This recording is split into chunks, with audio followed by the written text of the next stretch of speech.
Okay, let's make a start. So last week we got up to we did show that looking at before we made a two-port model in the Laplace domain. Okay, now we're going to look at the frequency domain.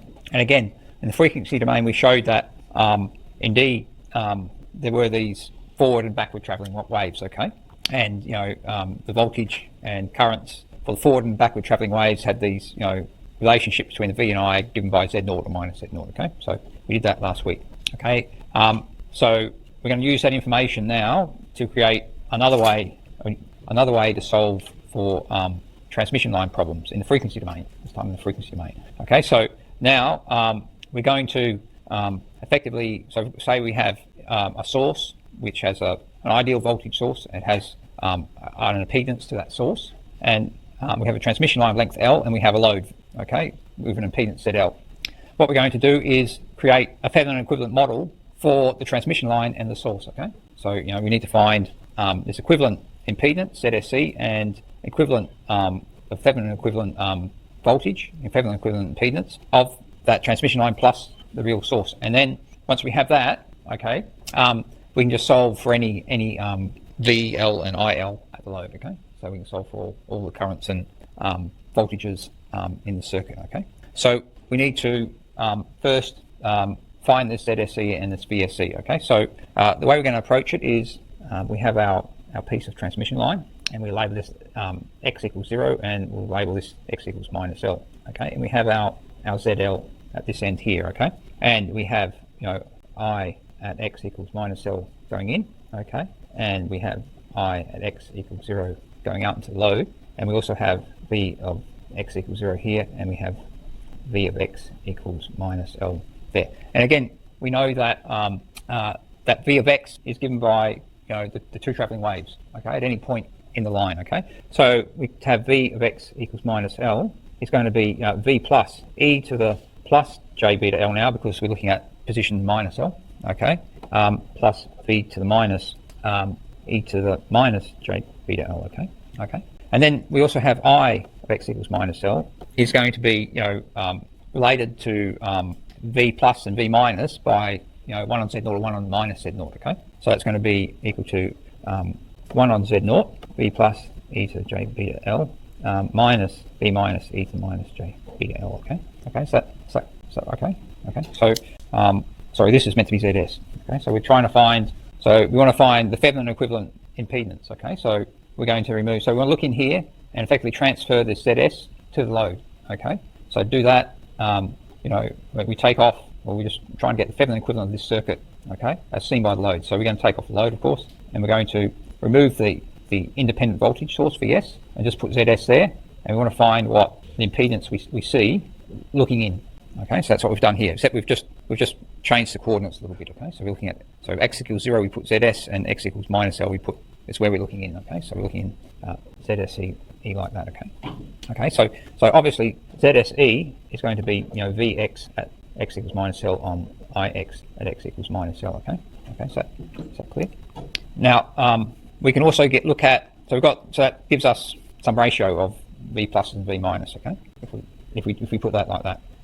But we need a little bit more information. Okay, so where can we get that bit of extra information? We get another equation to anywhere. Where would you be? Anyone?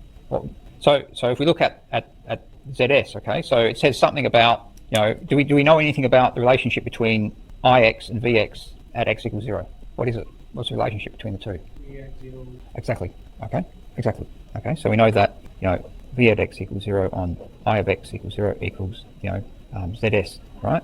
Okay, and we know what V of x at x equals 0 is V plus V minus, right? Because you put 0 instead of L there, and it just becomes 1. Okay, so it's going to be okay. So we've got that's going to equal Z naught. Okay, V plus plus V minus on V plus minus V minus. Okay, because I, the relationship between I of x equals 0 equals 1 on Z naught outside of V plus minus V minus. Okay, yeah. Okay, so that gives us another equation. Okay, so we can manipulate that equation a little bit. So we can go multiply this out. We'd get Zs V plus minus Zs V minus equals Z0 V plus Z0 V minus. Is that right? Okay. And then we could get the V plus and V minus together, so we can get ZS minus V0 V outside of V plus equals ZS plus Z0 outside of V minus. Okay. Okay. And then if we get the ratio of V minus on V plus, okay, that's going to be equal to what's it going to be equal to? ZS plus Z0 on ZS minus Z0. Is that right? No, it's the other way around. Sorry, it's plus and this is minus here, right? Okay, is that right? Yep. Okay. And we call that something special. Call that rho the reflection coefficient.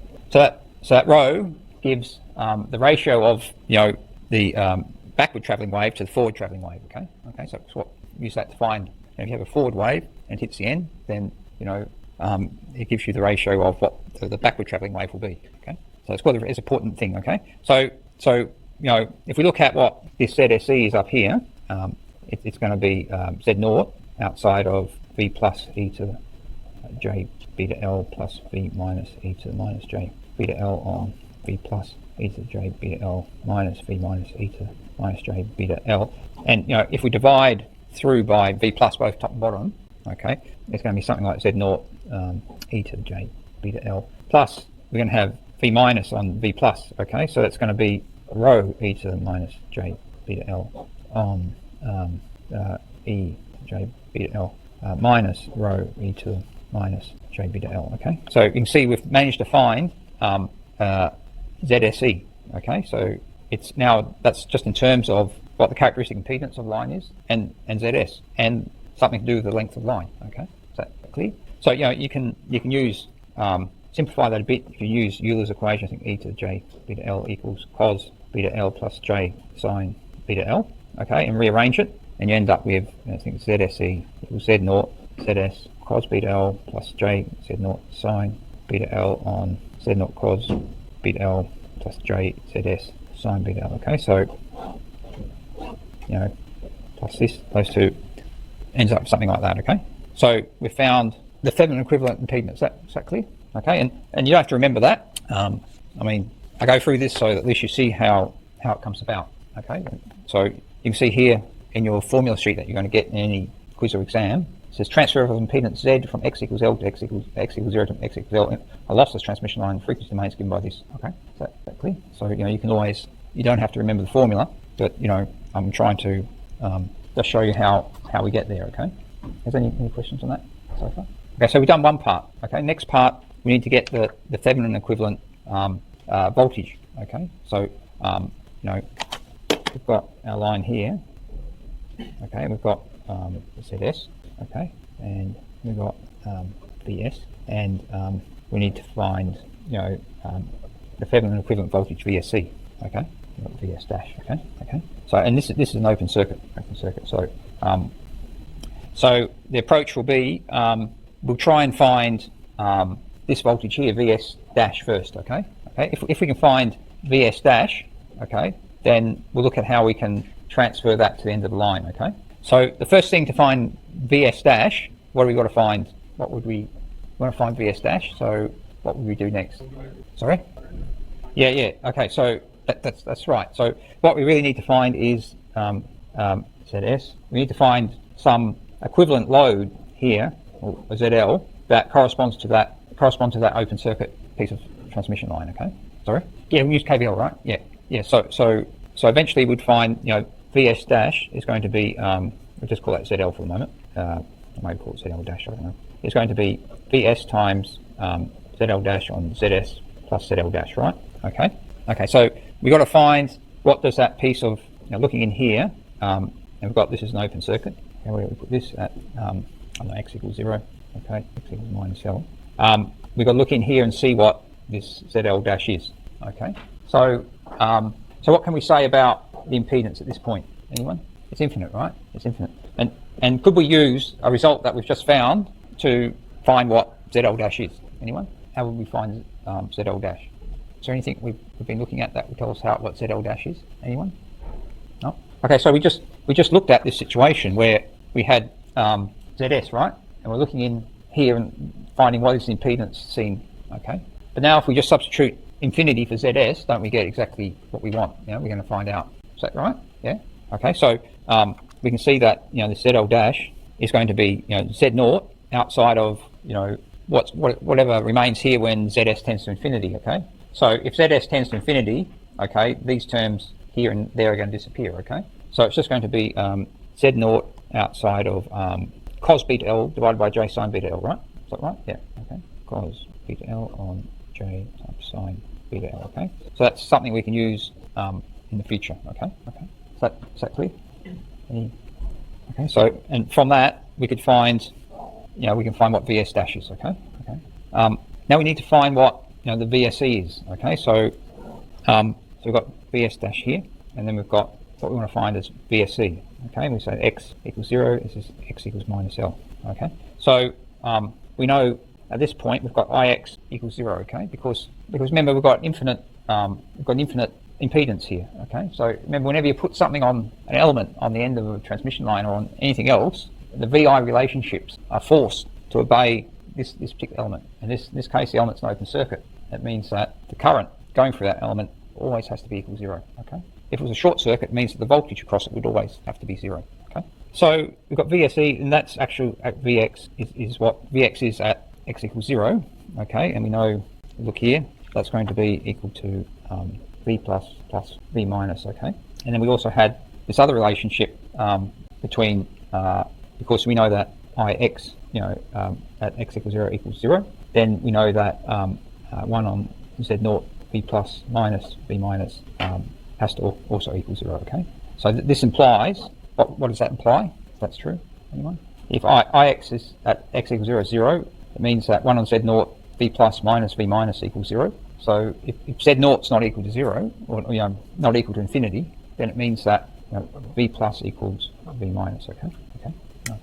So we can say that VSE is going to equal 2V plus. Okay, that's what it's going to be. Okay. Now we go back to the other end of the line. We know that VS dash, okay, is equal to it's V plus e to the J beta L plus V minus e to the minus J beta L. Okay, and we found that we know that V plus equals V minus, okay, and we know that VSE equals 2 times V plus, okay, so we can substitute those into here to get VS in terms of VSE, okay.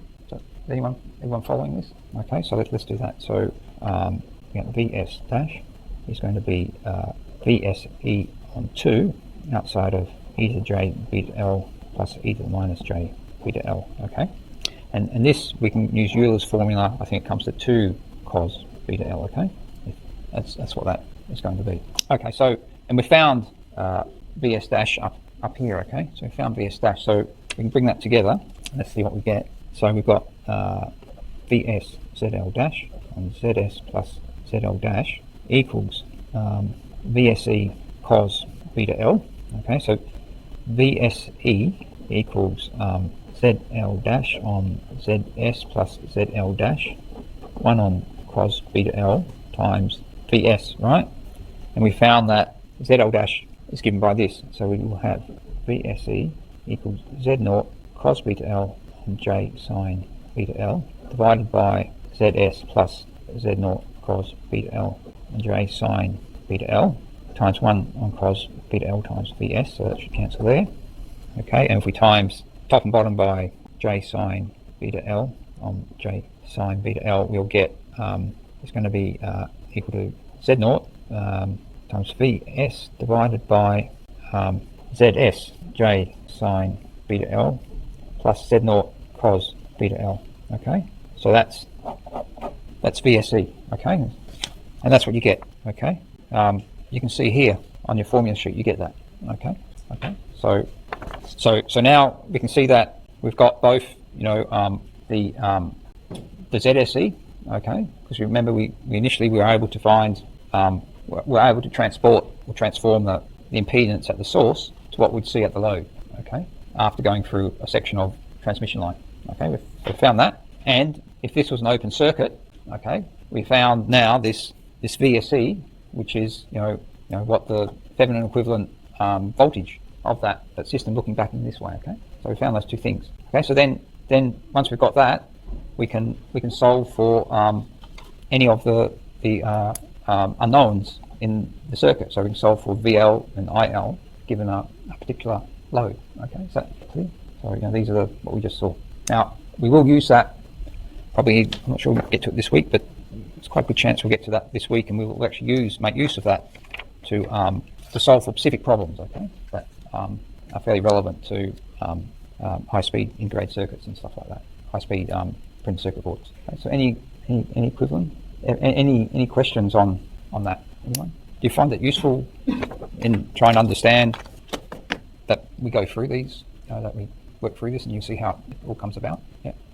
Okay. So that's freaking. So in that way, we've made instead of having a two-port model, we've made some other sort of model of a transmission line, which we can use to solve for any unknowns in the circuit. Okay. So we could also do something similar in the Laplace domain. Okay. So we could use we could also have done that from the Laplace domain. I think it just goes through it. Okay. What we've just done then. Okay. So this is just going through what I went through then. Okay. It's just in the notes. Okay. Okay. And we end up with whatever we get. Okay. And this is if we wanted to find VL. Okay. Then this VL is just going to be VSE times ZL divided by ZSE plus ZL, and that's what we got here. Okay, so now we could also do something similar in the Laplace domain. Okay, so we could find in a Laplace domain the Thevenin equivalent impedance and voltage for a section of transmission line with a source impedance in the Laplace domain. Okay, and we could do that using the actual two-port model that we already have, because we already have a two-port model for in the Laplace domain for a transmission line, so we could use that. Okay, it's another way of looking at boundary conditions and using two-port models. Okay, so in the Laplace domain we have VS, we have ZS, and then we have the actual two-port model of the transmission line given by this ABCD matrix. Okay, by transmission matrix. Okay, oops, sorry about that. Okay, so and we have, what do we have? We have I1 of S going in like this, and we have V1 of S across the input, and the output we have V2 of S, and we have I2 of S. Okay, and the ABC, and just note be careful about the signs here. Okay, so in your sheet you get given V2, this matrix with respect to V2 and minus I2 of S. Okay, so if you were to use it, if you wanted V2 and I2 of S, then both these terms have to have a negative in front of them. Okay, so just keep that in mind. Okay, so we have V2 I2 is related to this ABCD. Okay, V1 I1. Okay, so if we want to find the open circuit voltage, okay, what would we do? I mean, we want to find the Thevenin equivalent of that, so we'd want to find V2, this V2 of S, okay, with I2 being 0. Okay, so then we could say we get a set of equations. Okay, we multiply it out. Okay, we get V2 is going to equal A times V1 plus B times I1, and we get 0 equals CV1 plus DI1. Okay, and we could eliminate I1 from this equation. Okay, by using this one, so we can see that I1 equals, what is it, minus C on D times V1. Okay, so we get V2 AB1 minus CB on D V1. Okay, so it's going to equal AD minus CB on D V1. Okay, so that gives us one sort of constraint, or one equation.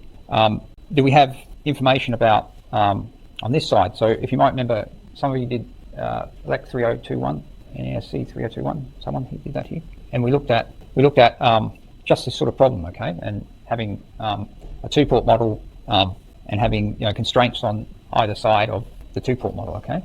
So we can get another condition, okay. So we can get V1 can be expressed as also V1 and I1 have to satisfy also some conditions, okay. So what will V1 and I1 satisfy? Anyone say anything have to satisfy? Anyone? Sorry? I can't hear you, sorry. Okay, yeah. So that has to be, if we do, like KVL around that loop. Okay. So, V1 equals Vs minus Zs I1, okay? Okay, so we could get, you see here we've got an equation for I1 and V1, okay, so we get V1 equals Vs minus Zs V plus, okay, plus C on D V1, so we get V1 outside of 1 minus Zs C on D equals Vs, right? Okay, and then so V1 would equal Vs times D on D minus Zs C, okay, so upside down. So then this could go into here, okay, and then we'd have we get V2, which is what we want. So we want the V2 is going to be our Thevenin equivalent voltage, right? Okay, V2 is going to be A D minus CB on D minus ZSC times Vs. Okay, is that clear? And then check it's right. It is indeed.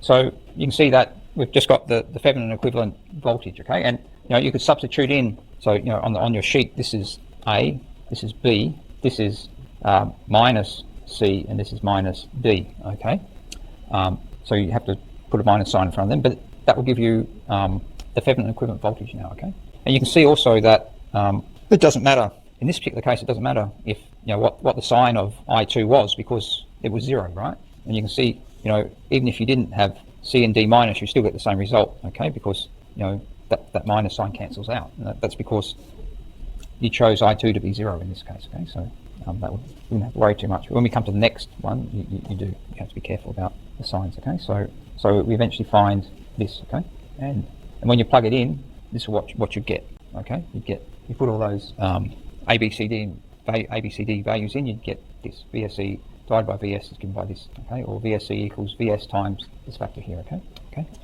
So now we need to find. We found VSE. Okay. We need to find the equivalent impedance, right? So we need to find what the source impedance looks like when you remove the Vs, okay, and you're looking in from the far side of the transmission line. Okay, so that circle would look something like this: A, B, C, D. Okay, and then we will have Zs.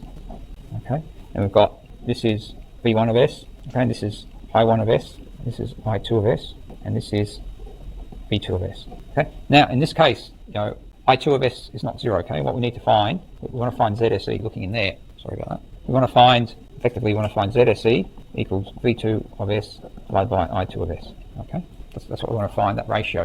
Okay, and that's going to give us what ZSE is. Okay, and so we've got the equations. We've got V2 equals A times V1 plus B I1. I2 equals CV1 plus D I1. Okay, so we've got some other constraint on this side of the 2-port. Okay, and that constrains I1 and V1 to be related by Zs. Okay, so once we put the load there, we get a relationship between I1 and V1. Okay, so and that is going to be V1 and I1 equals what will be with the definitions of I1 and V1 like that. What's V1 and I1 going to be? Zs, you reckon? It's minus Zs. Okay, it'll be equal to minus Zs. Okay, and it's minus because the way we've defined I1.